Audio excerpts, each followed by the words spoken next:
오늘이 음력으로 1월 2일입니다.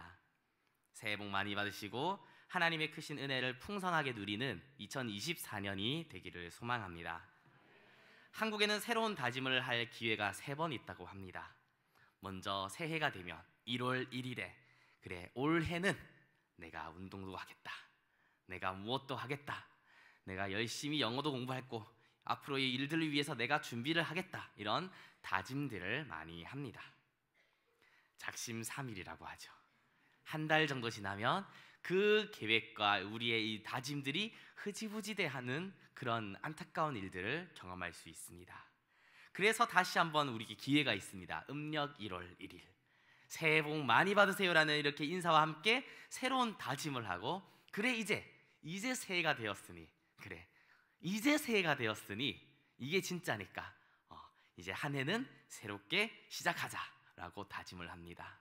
그러고 나서 또 안 되면 괜찮습니다. 3월이 있습니다. 새 학기가 시작되고 봄이 시작되는 것을 맞이하여서 그래 이제 새롭게 봄이 되었으니까 다짐을 하고 새로운 시간을 새로운 다짐을 하고 앞으로는 운동도 하고 이렇게 마음의 다짐을 하는 것이죠. 이렇게 새해 인사를 했으니까 새로운 마음으로 한 해를 보낼 수 있기를 바랍니다. 3월까지 갈 것 없이 오늘부터 우리가 새로운 마음으로 살아갈 수 있기를 바랍니다. 특별히 우리의 믿음이 새로워지는 한 해가 되길 바랍니다. 이전과는 다른 은혜, 이전과는 다른 더 풍성한 하나님의 은혜가 경험되어지는 그런 한 해가 되기를 주의 이름으로 축복합니다. 요즘은 헌신과 노력에 대한 이야기를 많이 하는 것 같습니다. 당연하죠. 또 그럴 때고 우리가 헌신해야 될 때고 우리가 더 노력해야 될 때가 맞습니다. 또 이런 것을 통해서 우리는 믿음이 성장하고 하나님과 가까워지고 온전해지기 때문에 이런 것을 이야기를 합니다. 그러나 이런 노력의 대가로 우리가 무언가 구원을 받는다고 생각하거나 이런 노력이 있어야지 하나님이 나를 인정하고 사랑한다고 생각한다면 매우 큰 착각입니다. 그렇게 생각하는 순간 신앙생활은 매우 고단해집니다. 하나님의 인정을 받기 위해, 하나님의 사랑을 받기 위해서 하기 시작하는 신앙생활, 하나님의 구원을 받기 위해서 하게 되는 신앙생활은 거의 지옥과 같은 생활이 될 겁니다. 하나님을 믿고 천국을 살아야 하는데 마치 지옥과 같은 힘든 그런 신앙생활을 우리가 하게 되는 것입니다. 하나님을 사랑하기에, 그리고 더 사랑하고자 헌신하는 것이지 우리의 노력이 구원의 전제가 되거나 하나님의 마음을 돌이키거나 나를 구원하는 그런 대가가 될 수 없다는 것입니다. 그렇게 구원받기 위해 어떤 행동이 있어야 한다고, 희생이 있어야 된다고, 몇 명을 전도해야 된다, 이런 이야기 하는 것은 전부 다 이단이니까 조심하시고 속히 빠져나오시기 바랍니다. 그런 이야기를 하는 것이 이단입니다. 구원에 대해서 무언가를 더합니다. 어떤 노력이 있어야 되고 어떤 헌신이 있어야 되고 희생이 있어야 되고 마치 당연하게 들려요, 우리의 생각으로. 그렇기 때문에 그런 곳에 흔들립니다. 내 믿음을 바라보라고 하면 믿음이 별로 없는 것 같고 행동도 잘 안 나오니까 거기에 흔들리는 것이죠. 그런 식으로 유혹을 많이 합니다. 오직 하나님의 은혜로 구원받는 것임을 다시 기억하시기 바랍니다. 우리의 행동으로, 우리의 노력으로 우리 죄의 무게가 조금도 가벼워질 수 없다는 것을 기억하시기 바랍니다. 하나님의 전적의 은혜로 구원을 받는다는 것은 우리의 노력이 아무런 힘이 없다는 것이지 죄가 가벼워서가 아닙니다. 오직 하나님의 은혜로 우리는 구원을 얻습니다. 행위와 노력이 아니라 오직 믿음으로 구원을 얻는 것입니다. 심지어 믿는다는 것이 어떤 노력이 되거나 나의 의가 된다고 생각한다면 그것이 잘못된 겁니다. 내가 믿으려고 이렇게 노력했다, 이런 것이 자랑거리가 되는 순간 그것은 잘못된 것입니다. 우리는 하나님의 은혜로만 구원을 받습니다.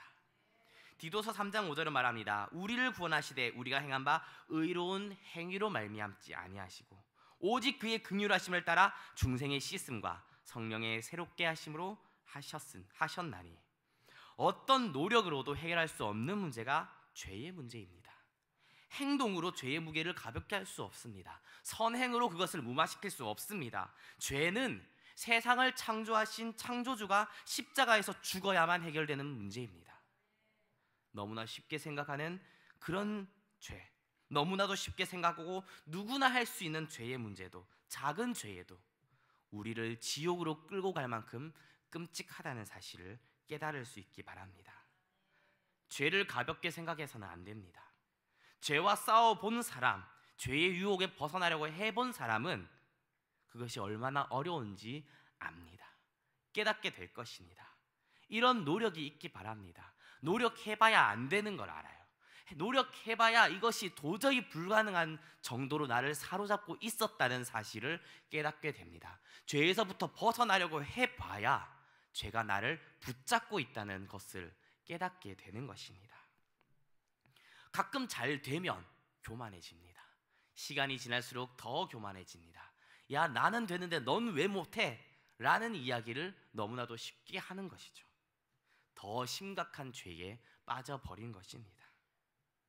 우리의 죄가 가벼워서가 아니라 그보다 더 무거운 십자가의 보혈로, 그 희생으로 우리가 구원받는다는 것을 기억하시기 바랍니다. 우리는 하나님의 은혜로 생명을 얻습니다. 이 시간 우리를 위해 십자가에서 죽으신 예수 그리스도가 나의 주인이심을 다시 한번 결단할 수 있기를 바랍니다. 나를 향한 사랑이, 십자가의 은혜가 깊게 경험되어질 수 있기를 축복합니다. 하나님은 우리를 사랑하십니다. 답이 없는 나에게 먼저 찾아와 주시고, 죄악 가운데 여전히 있는 나에게 먼저 찾아와 주시고, 사랑하시고 구원을 베푸시는 분이 우리가 믿는 하나님입니다. 우리의 가치는 여기 있습니다. 세상을 창조하신 그분이 나를 사랑하시기에, 십자가로 나의 모든 죄를 용서하셨기에, 십자가로 나의 모든 문제를 도말하셨기 때문에, 깨끗하다고 하시기 때문에 나는 세상에 무엇보다 존귀합니다. 한번 따라해 볼까요? 세상에 나만한 사람 없다. 한 번 더 하겠습니다. 세상에 나만한 사람 없다.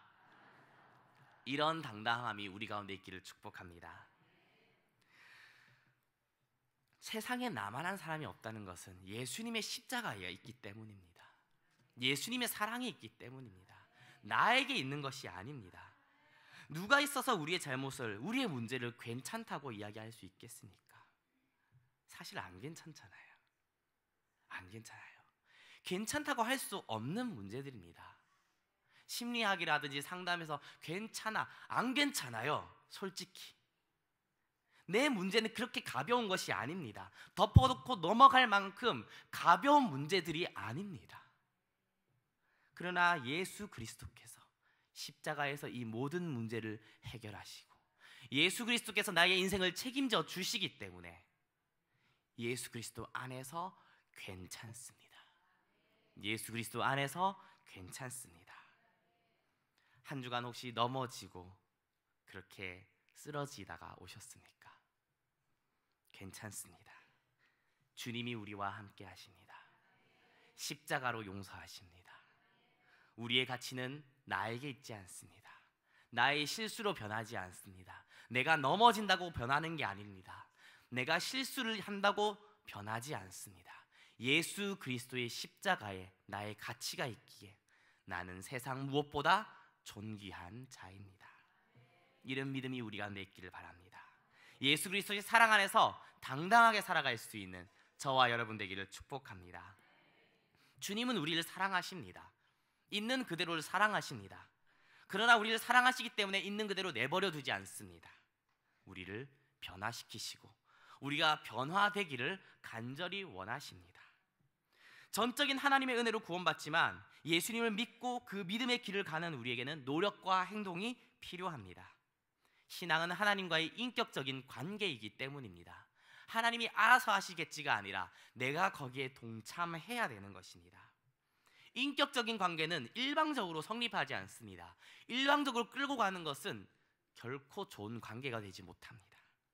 하나님은 서로 사랑하길 원하시지, 하나님이 일방적으로 사랑하고 그것을 그냥 가만히 있는 것을 원하지 않으십니다. 적어도 상대방에 대해 알려고 하는 노력이 필요하고 상대방이 원하는 것을 하려고 하는 의지가 필요합니다. 이전에 알고 있던 장로님의 아들이 있습니다. 장로님이 중소기업을 운영하셔가지고 물질적으로 좀 여유가 있었습니다. 다른 친구들보다 물질적인 연유가 있어서 좀 많이 베풀고 또 이제 좋은 차도 타고 다니는 그런 친구가 있었습니다. 절친한 친구가 한 명 있습니다. 친해졌던 계기가 그 친구가 커피값을 냈다고 합니다. 물질의 여유가 있으니까 항상 친구들이랑 밥을 먹고 놀러 가거나 차를 마시면 전부 다 그 친구가 계산을 합니다. 다들 그렇게 그것이 당연하게 생각하고 쟤는 그래도 돼, 쟤는 그래도 괜찮아, 그렇게 생각을 하고 또 본인도 그렇게 나누면서 사는 거죠. 베풀고. 장로님한테 잘 배운 것 같아요. 그렇게 살아갑니다. 그렇게 생각했는데 이 친구는 그게 화가 났답니다. 그래서 야, 나도 이 정도 계산할 수 있어 라고 하면서 화를 내고 자기가 계산을 했대요. 그것을 계기로 매우 친해졌다고 합니다. 이런 게 관계입니다. 친구라고 하면서 일방적으로 요구하면 심각하게 고민해 봐야 돼요. 야, 우린 친구잖아, 좀 줘. 친구 아닐 가능성이 매우 높습니다. 아니에요. 심각하게 고민해 봐야 됩니다. 자신이 할 수 있는 선에서 베풀기도 하고 관계를 위해서 노력하는 것이 인격적인 관계입니다. 당연한 것입니다. 사람과의 관계도 당연한 것이고 하나님과의 관계도 당연한 것입니다. 우리에게 이런 노력이 있어야 합니다. 주님을 더 알기 위해서 또 주님께 내가 할 수 있는 최선을 드리는 것, 주님께서 기뻐하는 것이 무엇인지 고민하고 말씀을 찾고 그것을 행동하는 것, 알아가는 것입니다. 서로를 알아가고 교제하고 인격적으로 만나는 것은 그런 곳에 있습니다. 적어도 나 자신만큼은 주님의 뜻대로 살아가려고 하는 모습이 우리 가운데 있어야 할 줄 압니다. 그 안에서 주님과의 인격적인 교제가 이루어질 것입니다. 우리의 신앙생활은 노력이 필요합니다. 우리의 행동이 요구되는 것입니다. 또한 믿음에는 행동이 자연스럽게 따라 나오게 되어 있습니다. 믿지 않고 흉내만 낼 수는 있지만 믿으면서 행동을 하지 않을 수는 없습니다. 사랑하면 티가 나요. 청년들은 숨긴다고 하지만 티나는 애들이 좀 있습니다. 네. 그런 것들이 보입니다. 티가 나요. 못 숨기는 게 마음인 거예요. 믿으면 행동으로 나타날 수밖에 없습니다. 이 문제가 나에게 가장 중요한 문제라고 생각하면 정말 거기에 전심전력 다합니다. 다리를 건너는 데 있어서 이게 안전하다고 믿기 때문에 건널 수 있는 것이고 이것이 불안하면 건너지 못합니다. 믿으면 행동으로 나올 수밖에 없는 것입니다. 이런 믿음이 우리의 신앙생활에도 적용되어야 될 줄 믿습니다. 믿는다는 것은 예수 그리스도를 주로 인정하는 것을 말합니다.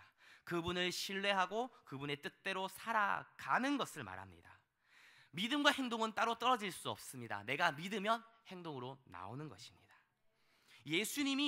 예수님께서 가신 그 길이 유일한 생명의 길인 것을 인정한다면 우리가 그 길을 따라갈 것입니다. 예수님이 나의 주인이라면 그분의 말씀에 순종하며 살아가게 되는 것입니다.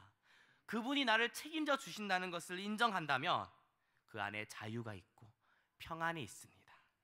하나님이 책임져 주시기 때문에 두려움 없는 인생을 살아갈 수 있습니다.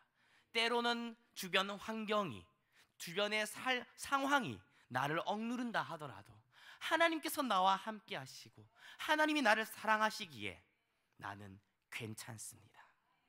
나는 안전합니다. 지금 상황이 조금 힘들더라도, 지금 문제가 조금 있다 하더라도, 심지어 그것이 영적인 문제라 하더라도 하나님이 반드시 나를 붙잡으시고 일으켜 세워 주실 것입니다.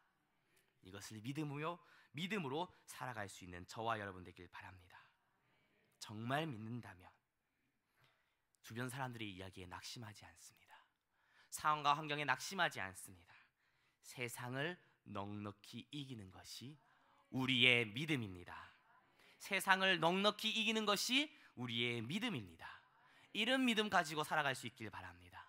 이런 믿음을 가지게 되는 올 한 해가 될 수 있기를 주님의 이름으로 축복합니다. 그런데 우리의 모습을 돌이켜 봅니다. 과연 우리의 모습이 진짜로 그렇습니까? 작은 문제에 흔들리고 마치 눈에 보이는 것이 전부인 것처럼 살아가는 것이 우리의 모습이 아닙니까? 여전히 연약한 믿음, 성경에서 이야기하는 온전한 믿음과는 너무나도 다른 모습, 그런 모습이 우리에게 있지 않습니까? 성경에서는 정말 온전한 이야기를 하는데 믿음으로 세상을 이길 수 있다고 이야기하지만 세상과 부딪혔을 때 흔들리는 나의 믿음, 너무나도 쉽게 무너져버리는 나의 모습을 바라보고 있지는 않습니까? 오늘 읽은 야고보서의 말씀은 그런 우리에게 희망을 주고 있습니다. 야고보서가 쓴 편지, 이 편지를 받는 사람들은 믿음의 용사들이 아니었습니다. 믿음 때문에 주변에서 환난을 당하고 핍박을 당하고 그 고난을 감내하는 사람들이 아니라, 그런 위대한 믿음의 용사들이 아니라 자기 욕심 때문에 넘어지고 상처받고 내 욕심 때문에 다투고 분쟁하는 모습이 야고보서에서 나오는 말씀의 모습입니다. 세상과 똑같은 방식으로 살아가고 똑같은 기준으로 판단하다가 차별하고 비방하고 그것 때문에 서로 상처받고 그것 때문에 시험 들어서 넘어지는 믿음이 없는 모습이 야고보서의 편지를 받는 사람들의 모습입니다. 무엇이 문제일까요? 무엇이 문제겠습니까? 믿음이 문제인 것입니다. 그 사람은 믿음이 정말 좋은데 성품은 좀 안 좋은 것 같아요. 아닙니다. 믿음이 약한 겁니다. 그 사람은 믿음은 정말 좋은데 왜 저렇게 행동할까? 아니에요. 믿음이 부족한 것입니다. 행동이 나오지 않는다는 것은 그냥 믿음이 부족한 것이고 약한 것입니다. 더 나아가서는 믿음이 없는 것입니다. 우리의 행동을 통해서 믿음을 돌이켜 볼 수 있기 바랍니다. 믿음은 행동을 동반합니다. 믿음과 행동은 함께 갑니다. 따로 구분할 수 없는 것입니다. 믿지 않고 흉내만 낼 수는 있지만 고난이 왔을 때 넘어집니다. 그리고 믿음이 없이 믿지만 안 할 수는 없습니다. 믿는다면 우리의 삶으로, 행동으로 드러나게 될 것입니다. 하나님의 사랑을 믿는다면 나의 삶 속에 그 사랑이 드러나게 됩니다. 하나님의 은혜를 우리가 인정하고 용서를 믿는다면 우리의 삶 가운데 용서가 있을 것입니다. 다른 사람을 용서하고 배려하는 모습이 드러날 수밖에 없는 것입니다. 이런 것이 없다면 우리의 믿음이 약하다는 것을 스스로 인정해 봐야 합니다. 스스로의 믿음을 점검해 봐야 합니다. 오늘 말씀에서는 믿음과 행동이 따로 노는 경우를 보여줍니다. 그런 경우가 있습니다. 하나님의 살아계심을 알고 두려워 떨면서도 하나님의 말씀에 순종하지 않고 하나님을 따르지 않는, 야고보서 2장 19절의 말씀은 이렇게 기록되어 있습니다. 내가 하나님이 한 분인 줄을 믿느냐? 잘하는도다. 귀신들도 믿고 떠느니라. 우리의 믿음은 어떻습니까? 우리의 믿음이 귀신보다는 나아야 되지 않겠습니까? 우리의 믿음이 귀신보다는 나아야 되지 않겠습니까? 영혼이 없는 몸이 죽은 것처럼 행함이 없는 믿음은 그 자체로 죽은 것입니다. 하나님이 우리의 주인이라면 그분의 말씀대로 살아야 합니다. 하나님의 뜻대로 선을 행하고 하나님의 뜻대로 서로를 사랑하고 하나님께서 나를 구원하셨기에 내가 용서하며 사는 것이 당연한 것입니다. 이것은 옵션이 아니라 우리가 추구했을 때 복을 받는 개념이 아니라 우리가 믿는다면 믿는 자로서 마땅히 해야 할 당연한 일입니다. 하나님이 주인이라면 그 뜻대로 살아야 하는 것입니다. 주님의 뜻대로 살아야 하고 주님이 가신 길을 가야 하고 주님의 사랑을 우리가 품을 수 있어야 합니다. 그분의 사랑이 우리에게 나타나야 합니다. 믿음의 행동이 드러나는 우리가 되기를 축복합니다. 주님을 믿기에 우리의 삶이 변화되는 그런 모습이 우리 가운데 있기를 주님의 이름으로 축복합니다. 그런데 이게 앞에도 이야기했지만 쉽지 않습니다. 앞에도 이야기했지만 해보면 잘 안 됩니다. 하나님의 뜻대로 거룩하고 정결하게 이웃을 사랑하며 사는 것이 본성을 거스르는 것이기 때문에 쉬운 일이 아닙니다. 믿음이 약하기 때문입니다. 오늘 말씀 앞부분에는 율법의 하나를 범하면 모두 범한 자라는 표현이 나옵니다. 2장 10절 말씀입니다. 누구든지 온 율법을 지키다가 그 하나를 범하면 모두 범한 자가 되나니. 11절 제가 읽어드리겠습니다. 간음하지 말라 하시니가 또한 살인하지 말라 하셨은즉 네가 비록 간음하지 아니하여도 살인하면 율법을 범한 자가 되느니라. 갑자기 너무 강한 범죄를 이야기하는 거라서 우리가 그 정도는 아닌데라고 생각할 수 있지만, 이것은 예수님께서 하신 말씀을 기준으로 두고 하는 말입니다. 왜 하필 살인과 간음을 이야기했느냐? 예수님께서 이야기하셨기 때문입니다. 형제에게 노하는 자마다 살인한 자이며 여인을 보고 음욕을 품는 자마다 간음한 자라고 말씀하셨습니다. 우리는 이 두 가지에 넘어집니다. 분을 내고 미워하는 마음, 그리고 육신의 정욕. 죄와 싸워서 육신의 정욕을 이긴다 해도 이웃을 미워하고 화를 내고 있다면 살인한 것입니다.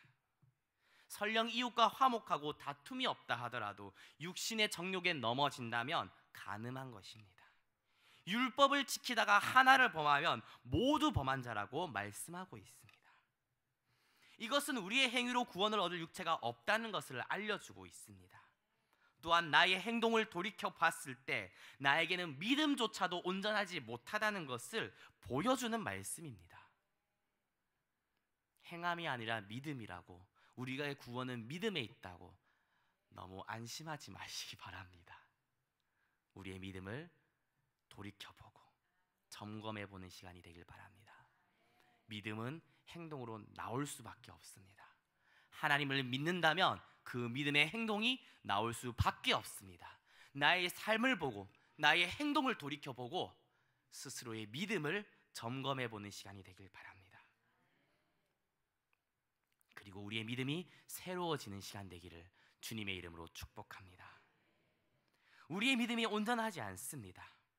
행함이 나오지 않는 연약한 믿음, 어쩌면 살아있는지조차 의심스러운 그런 믿음을 우리는 가지고 있지 않습니까? 그렇기에 믿음조차도 주님께 간구해야 합니다. 하나님의 은혜를 구해야 합니다. 기독교 역사상 제일 많이 한 기도가 그거라고 합니다. 주님 나를 불쌍히 여기소서. 가장 대표적인 기도고 가장 많이 한 기도고, 그리고 가장 추천하는 기도가 바로 이것입니다. 주님 나를 불쌍히 여기소서. 우리가 이런 마음으로 예배드릴 수 있기 바랍니다. 이런 마음으로 기도할 수 있기 바랍니다. 우리는 하나님의 은혜로 구원을 받습니다. 하나님이 우리를 새롭게 하실 것입니다. 온전하게 하실 것입니다. 예수님을 믿는다고 하지만 삶으로 드러나지 않는 겨자씨 하나만 못한 믿음, 그러나 하나님은 그것을 온전하게 이끌어 가실 것입니다. 우리를 온전하게 하실 주님을 찬양하는 시간 되길 바랍니다. 그렇다면 온전한 믿음을 이루기 위해서 우리가 해야 할 것은 무엇입니까? 야고보서 말씀을 통해서 본다면 그것 또한 하나의 행함이라고 말씀드릴 수 있습니다. 야고보서 2장 22절 말씀입니다. 내가 보거니와 믿음이 그의 행함과 함께 일하고 행함으로 믿음이 온전하게 되었느니라. 은혜로 인해서 하나님의 일을 감당하지만 또한 은혜 받기 위해서 우리가 일을 하기도 합니다. 이 일을 할 때 하나님의 은혜를 경험합니다. 믿음도 그렇습니다. 믿는다면 자연스럽게 행동으로 나타나겠지만 우리의 연약한 믿음 속에서 우리가 주님의 뜻을 행할 때 우리의 믿음이 굳건하여지고 온전하게 되는 것입니다. 믿음의 행동을 할 때 은혜를 경험하게 되고 하나님의 말씀이 진리라는 것을 깨닫게 됩니다. 용서를 할 때, 사랑을 할 때 말씀에 의해서 하나님의 뜻을 행할 때 우리는 그것이 진리라는 것을 깨닫게 될 것입니다. 또한 우리의 행동이 마음을 변화시키기도 합니다. 별로 화가 나지 않았어도 이 사람에게 좀 경고를 해줘야겠다라는 생각으로 상대방에게 화를 내면 진짜로 화가 납니다. 심지어 조절하지 못할 정도로 화가 날 수 있습니다. 굳이 해보진 마시고요. 그렇습니다, 사람이. 사랑도 마찬가지입니다. 행동하면 마음이 생깁니다. 이거는 해보시기 바랍니다. 우리의 몸과 마음은 연결되어 있습니다. 나의 행동은 나의 마음을 이끌어내는 것입니다. 그렇다면 믿음을 위해서 우리가 해야 할 것이 무엇이겠습니까? 우리의 신앙을 위해서 해야 할 것은 무엇입니까? 정결하기 위해서 죄에 대해 싸우고 육신의 정욕과 분노를 정복해야 될까요? 그런 노력은 당연히 필요할 것입니다. 그것을 통해서 우리의 연약함을 깨닫게 되고 하나님의 은혜를 또한 경험하게 되고 그것을 통해서 또 그 모든 것을 넉넉히 이기는 힘을 얻게 되기 때문입니다. 말씀과 기도는 너무나도 당연히 해야죠. 그렇게 해야지 영적인 양식을 공급받게 되고 하나님의 은혜를 누리게 되며 하나님의 뜻이 무엇인지 알게 됩니다. 하나님과 깊은 교제를 누릴 수 있습니다. 그러나 그런 부분이 아니라 오늘 야고보서에서는 조금 더 구체적인 방안을, 실천 사항을 알려주고 있습니다. 그것은 긍휼의 행동입니다. 야고보서 2장 13절입니다. 긍휼을 행하지 아니하는 자에게는 긍휼 없는 심판이 있으리라. 긍휼은 심판을 이기고 자랑하느니라. 의외로 하나님의 말씀에서는 이런 부분에 행동을 강조합니다. 이웃을 사랑하는 것에는 행동을 강조합니다. 하나님 앞에 나의 마음과 정성을, 온 몸과 마음을 다해 드리는 것이 맞지만 이웃을 사랑할 때 먼저 행동을 강조하고 있습니다. 죄를 멀리하고 의를 행하는 것이 쉽지 않습니다. 원수를 사랑하고 용서하는 것은 솔직히 말하면 거의 불가능에 가깝습니다. 그냥 보기 싫잖아요. 그 사람 보기 싫어서 돌아갈 수도 있습니다. 가까운 길도. 애당초 노력하고 싶은 생각 자체가 안 되는 것이 우리의 마음입니다. 그럴 때 우리에게 요구되는 것은 육체의 더러운 것을 제하여 버리는 것이 아니라 선한 양심의 간구, 긍휼의 행동입니다.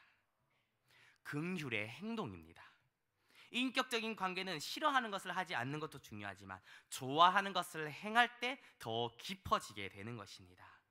영적인 전쟁에서 죄를 피하는 방어만 하는 것이 아니라 선을 행하는 공격을 할 수 있기 바랍니다. 죄를 회피하는 것에서 시선을 좀 돌이켜서 긍휼을 행하는 것으로 우리의 시선이 돌아갈 수 있기 바랍니다. 방어보다 공격이 좋은 것은 방어는 어쩌다가 한 번 뚫리면 실패한 느낌이 들잖아요. 공격은 어쩌다가 한 번 뚫으면 성공한 느낌이 듭니다. 공격에 성공할 수 있기 바랍니다. 어쩌다 한 번 뚫으면 성공한 느낌이 드는 겁니다. 꾹 참고 한 번 할 수 있지 않을까요? 도저히 힘들지만 작은 것부터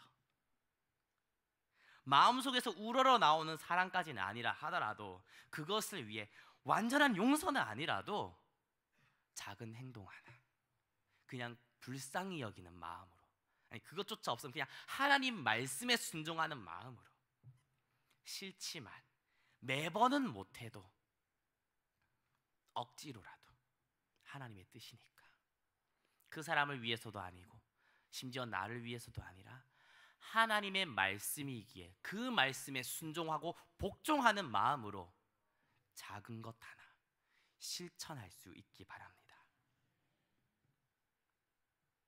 비록 여전히 죄의 습관에서 벗어나지 못한 상태일 수 있습니다. 육신의 정욕과 사람을 미워하는 문제가 해결되지 않았을 수 있습니다. 상대방을 향한 마음이 아직 미움일 수 있습니다. 원망과 불평이 있을 수 있습니다. 그 문제가 아직 내 마음속에 해결되지 않았을 수 있습니다. 그러나 긍휼은 심판을 이깁니다. 죄를 이기는 방법은 죄를 멀리하려고 노력하는 것이 아니라 예수 그리스도를 더 많이 사랑하는 데 있습니다. 주님을 사랑하기 위해 옆에 있는 지체를 사랑하는 것입니다. 마음까지 가기 힘들다면 그냥 행동으로 도와주면 됩니다. 힘든 일이 있을 때 도와주고, 배고플 때 뭐 하나 사주고, 사랑한다면, 용서하고자 한다면, 아니 하나님의 말씀에 순종하고자 한다면 기프티콘 하나 보내주세요. 차 한 잔 사주시고, 밥 한 끼 주시고, 도저히 같이 밥을 못 먹겠다 싶으면 기프티콘 하나라도, 그냥 카톡 문자 메시지 하나라도, 야 그래도 너가 좀 잘 되길 바란다. 경상도에서 그런 게 있습니다. 오다 주었다. 제가 샀어요. 내가 샀어. 사고 심지어 막 포장까지 막 할 때도 있습니다. 막 해가지고 딱 주면서 하는 말이 낯간지러니까 오다 주었다. 이겁니다. 도저히 못하겠으면 그냥 야 그냥 하나 남더라. 이렇게라도 그렇게라도 실천할 수 있기 바랍니다. 주님이 함께 하시고 도와주실 것입니다. 그를 통해 우리의 사랑을, 우리의 믿음을 온전하게 이루어 가실 것입니다. 오늘 말씀의 뒷부분에는 또한 말에 대한 이야기가 나옵니다. 야고보서 3장 2절입니다. 우리가 다 실수가 많으니 만일 말에 실수가 없는 자라면 곧 온전한 사람이라 능히 온몸도 굴레 씌우리라. 우리의 믿음을 온전하게 하는 비법이 한 가지 더, 바로 말에 있습니다. 우리는 말만 하는 사람을 싫어합니다. 미워하죠.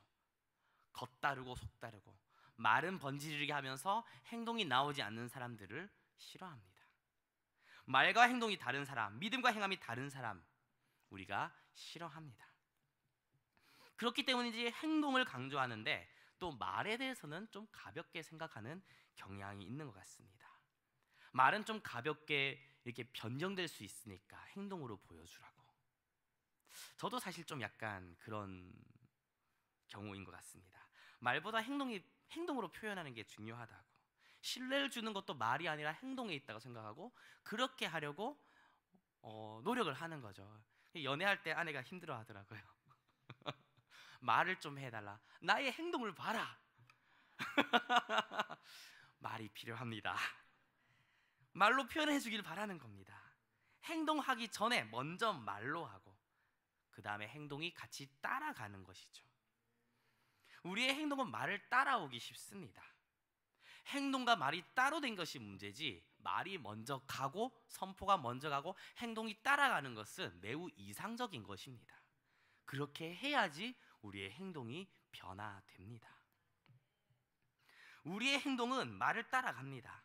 우리는 죄와의 싸움에서 말씀에 순종하기 위해서 이 말을 사용해야 되고 또한 절제해야 됩니다. 사랑의 말, 용서의 말, 긍정의 말을 할 수 있어야 합니다. 살겠네. 그래도 살겠네. 아무리 힘들어도 살겠네. 써주셔서 감사합니다. 쓰임받아 영광입니다. 더 힘든 일에 또 불러주세요. 무슨 말인지 모르시겠으면 새벽에 나오시기 바랍니다. 새벽에 계속하고 있습니다. 사랑합니다. 감사합니다. 이런 말이 우리 가운데 있길 바랍니다. 말에는 힘이 있습니다. 하나님은 세상을 말씀으로 창조하셨습니다. 말씀하시니 그대로 되었습니다. 우리가 새벽에 선포하는 것이 그런 것입니다. 하나님이 약속하셨고 그 약속이 이루어지는 것입니다. 믿음의 말을 해야 합니다. 말을 함부로 사용하고 남을 판단하거나 정죄해서는 안 됩니다. 특별히 판단하고 정죄하고 저주하는 말에 대한 경고가 야고보서에 나와 있습니다. 욕하지 마세요. 하나님이 형상으로 창조된 사람을 저주하는 것은 옳지 않습니다. 야고보서 3장 9절입니다. 이것으로 우리가 주 아버지를 찬송하고 또 이것으로 하나님의 형상으로 지음받은 사람을 저주하니 이것이 마땅하지 않습니다. 말을 바꿀 수 있게 바랍니다. 특별히 자녀들에게, 부모에게, 가족에게 좋은 말을 할 수 있기 바랍니다. 화가 나도 잘 될 녀석아. 욕을 의미를 살펴보면 상당한 저주입니다. 함부로 하면 안 좋습니다. 상당한 저주가 들어가 있어요. 욕하지 마시고 잘 될 녀석아. 그래도 하나님이 널 버리진 않는다 이 녀석아. 그래도 하나님은 너 사랑하신다. 하나님이 너 붙잡고 있는다. 하나님이 너를 반드시 세울 것이다. 그런 말을 할 수 있는 우리가 되길 바랍니다. 새벽에 말의 훈련을 계속하고 있습니다. 함께 할 수 있기를 축복합니다. 말에 온전한 자는 몸도 굴레 씌울 수 있습니다. 하나님의 말씀에 순종하기 위해 긍정의 언어, 순종의 언어, 용서의 언어가 우리 가운데 있기를 바랍니다. 말만 앞세우는 게 아니라 믿음의 선포를 통해서 우리의 몸과 마음이 따라가는 그런 은혜가 있기를 바랍니다. 말만 하는 신앙이 아니라 말로 세워지는 신앙이 우리 가운데 있기를 축복합니다. 그렇게 온전한 믿음까지 자라게 될 것입니다. 우리가 하나님의 뜻대로 살아가는 것, 정말 믿으며 살아간다는 것이 쉽지 않다는 것을 저도 알고 있습니다. 많이 경험했고 많이 넘어졌고 여전히 그런 과정 가운데 있습니다. 그렇기에 먼저 선포하며 나아갈 수 있기 바랍니다. 예수님이 나의 주인이십니다. 내 입술로 먼저 고백할 수 있기 바랍니다. 예수님이 나의 주인이십니다. 내가 주님을 따라가기 원합니다라고 먼저 나의 입술이 고백할 수 있기 바랍니다. 예수 그리스도 안에서 나에게 결코 정죄함이 없음을 고백할 수 있기 바랍니다. 선포할 수 있기 바랍니다. 주님의 말씀대로 순종할 것을 선포할 수 있기 바랍니다. 또한 긍휼의 행동을 하는 우리가 되길 바랍니다. 작은 일에서부터 매번은 못하더라도 나의 마음에서 우러나오는 것은 아니라 하더라도 하나님의 말씀이기에 먼저 따를 수 있기 바랍니다. 그렇게 우리의 입술도, 우리의 행동도, 우리의 마음도 주님을 닮아가게 될 것입니다. 온전한 믿음이 이루어질 줄 믿습니다. 주님과의 인격적인 교제가 이루어질 줄 믿습니다. 이것을 누리는 2024년, 정말 풍성한 하나님의 축복을 누리는 한 해가 되기를 주님의 이름으로 축복합니다. 기도하겠습니다.